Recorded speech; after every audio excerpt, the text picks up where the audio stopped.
Ben ritrovati con l'informazione flash di New Sicilia. Il boss Matteo Messina Denaro avrebbe utilizzato negli anni le generalità di diversi fiancheggiatori.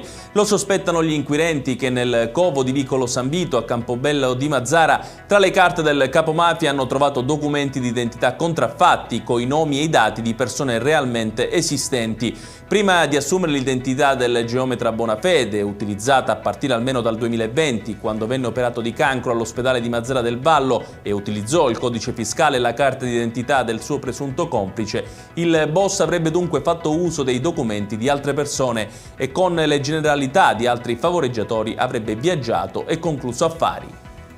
Sono terminate le operazioni di spegnimento dell'incendio nei garage del Ponte 4 della nave traghetto Superba della GNV che opera sulla tratta Palermo-Napoli, dove lo scorso 14 gennaio sono andati distrutti 36 veicoli con gravi danni all'imbarcazione.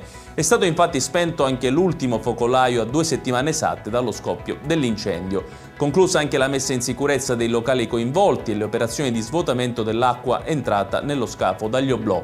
Proseguono le indagini delegate al comando dei Vigili del Fuoco dalla Procura per cercare di risalire alle cause che hanno innescato il rogo. Il riservo è massimo, anche se pare che già i tecnici dei Vigili del Fuoco abbiano individuato le cause. I sospetti sono concentrati su alcuni mezzi che erano parcheggiati in fondo al garage.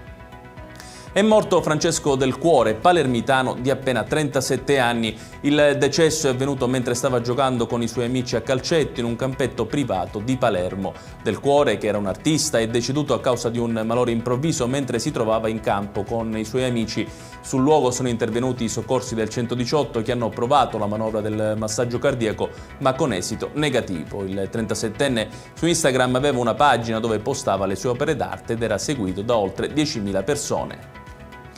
Un finestrino dell'aereo su cui viaggiavano i giocatori del Palermo Calcio si è rotto in volo. La destinazione era Pescara, ma l'aereo è tornato indietro pochi minuti dopo il decollo. A rompersi parzialmente un finestrino della cabina dei piloti che ha costretto al rientro all'aeroporto Falcone Borsellino. Tanta la paura fra i giocatori, ma fortunatamente nessuna conseguenza. I rosanero oggi dovevano giocare la partita sul campo di Ascoli, ma date le vicissitudini la Lega ha deciso di posticipare la partita. Ascoli-Palermo sarà disputata domani alle ore 14. Ed è tutto per questa edizione, il prossimo appuntamento col TG Flash alle 14.